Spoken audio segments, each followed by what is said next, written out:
皆さんこんにちは、チースタジオです。よろしくお願いします。さて、前回の動画に引き続き、今回もソニーの α7C2 と 24mm の組み合わせで撮影を楽しみたいと思います。ただ今回は 24mm をそのまま使うというよりも APS-C のスーパー 35mm モードも使いながら、このレンズ1本でどこまで撮れるのかっていうのを試してみたいなと思っています。α7C2 はスーパー 35mm モードという機能が搭載しているので、1本の単焦点レンズで2つの価格を楽しめるっていうようなメリットがあります。今日はテスラで南房総の方まで来ていて、海沿いを回りながら景色を楽しみつつ撮影をしていけたらなと思っています。広く景色を見せたいときは 24mm らしい良さがあると思いますし、逆にもう少し自然な距離感で撮りたいときには 35mm の価格で撮ることで少し見え方を変えられるっていうところが面白いのかなと思っています。今回はそういう 24mm の広さと少し寄せた画角の使いやすさの両方を見ながら、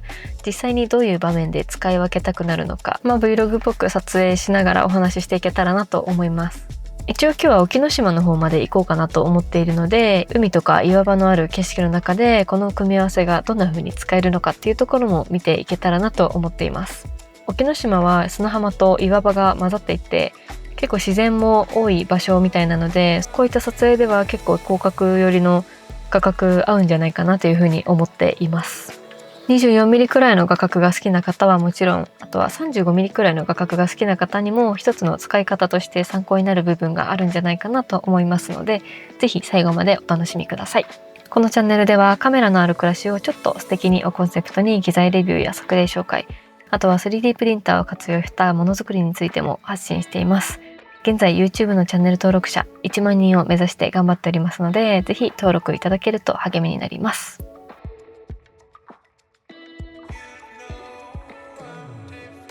はい、沖ノ島にやってきました。やっぱりこういう場所に来ると、まずはやっぱり広く景色を入れたくなりますよね。海もそうですし、空の広さとか、あとさっきちょっと通ってきちゃったんですけど、道の伸び方とか、こういうのはやっぱり 24mm だとかなり撮りやすいなと思います。広角レンズって景色の広さをそのままやっぱり入れやすいっていうところが魅力なので、最初に全体を見せるカットを撮るときにはすごく便利かなと思います。この辺ちょっと歩きつつ、まずは普通に 24mm でそのまま撮ってみて、その後でスーパー 35mm モードに切り替えるとどう見方が変わるのかっていうところもちょっと試していきたいなと思います。 24mm って広く映せるのがいいところなんですけど、その分やっぱり何も考えずに撮ると少し散らかって見えるなっていうことがあります。なので私はこういう場所で撮るときは、まず手前に何か入れられるものがあるかを結構見ています。例えばここだったらちょっともう岩がないんですけど、あっちの方にある岩とか、あとは道とか木だったりとか、そういうものを手前に少し入れてあげると奥に向かって視線が流れやすくなったりするので、まとまりやすいのかなと思っています。あとは広角って結構上も下もかなり広めに入るので、空を多めに入れるのか、あとは地面を多めに入れるのかで結構印象が変わりますよね。全部入れようとすると中途半端に少しなりやすいので、私はこの辺を空を見せるか地面を見せるか、どっちを見せたいかを決めながら撮ることが多いです。例えばですけど、海を見せたいんだったら少し下にちょっと下げるみたいな、ニュアンスこんな感じですね。広角はやっぱり便利なんですけど、便利な分何を見せたいか自分で決めてあげた方が使いやすいなと思っています。そして今動画をスーパー 35mm モードにして撮っているんですが、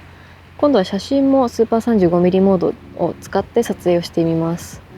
こうして切り替えてみると、やっぱり 24mm のままだと少し情報量が多いなと思った時でも、スーパー 35mm モードにすると見せたいところをまとめやすくなる感じがありますよね。特に景色全体を見せたいというよりかは、この、岩の感じだったりとか、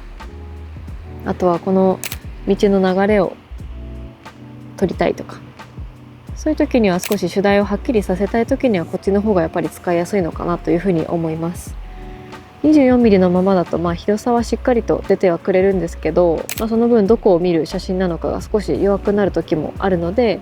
そういう時にスーパー 35mm モードを使って撮影ができるっていうところは、結構便利なのかなと思います。今日はこのレンズ1本だけで撮影しようと思ってるんですけど、こうして1本の単焦点レンズだけでも切り替えて撮影ができるっていうところがあると、思ってたよりは結構使いやすいのかなと思います。やっぱりこうやって歩きながら撮ってるとレンズが1本だけっていうのはやっぱりかなり楽ですね。広く撮るかとか少しまとめるか、そのくらいで考えられるっていうのはやっぱり使いやすいなと思います。今日は 24mm とスーパー 35mm モードの組み合わせで撮ってみていますけど、これだけでも意外と撮れる幅があるなっていう感じがしています。景色を広く見せたいところはそのまま、24mm で撮ればいいと思うんですけど、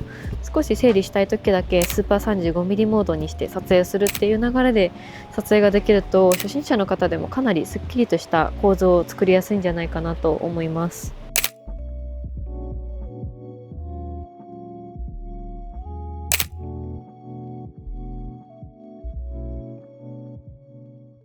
はい、ということで最後まとめにはなるんですけど、やっぱり 24mm はこういう広い場所だとかなり相性はいいのかなというふうに思いました。景色の広さを入れたい場面がすごく多いですし、全体を見せるカットを撮る時とか結構相性がいいのかなと思いました。レンズ1本でここまで切り替えられるっていうところもすごく表現の幅が広がる感じがして良かったなと思います。なので旅先とか Vlog として持っていく1本としてはすごくいいのかなというふうに今回改めて思いました。はい、ということで今回はソニーの α7C2 と 24mmF2.8G のレンズの組み合わせだけを使って1日楽しんでみましたが、皆さんいかがでしたでしょうか。改めて使ってみて思ったのは、やっぱり 24mm は景色の広さを見せたい時にかなり使いやすいなと思います。特に海沿いみたいな街並みだと空とか海も広く入れやすいので、その場所全体を見せたい時にはすごく相性がいいなと思います。一方で少し広すぎるなっていうふうに思った場合はスーパー 35mm モードに切り替えることで取材をすごく分かりやすくまとめやすくなるっていうところも良かったです。レンズを付け替えなくてもいろいろ撮ることができるので、こういうふうに景色を撮ったりとか、あとはVlog っぽく撮ったりとかっていうのもすごく使いやすいなと思います。なので今後もこういう感じのスタイルで撮影いろいろできたらなというふうに思っています。はい、そんな感じで今回の動画はここまでです。最後までご視聴いただきありがとうございました。この動画が参考になりましたら、ぜひ高評価とチャンネル登録いただけますと嬉しいです。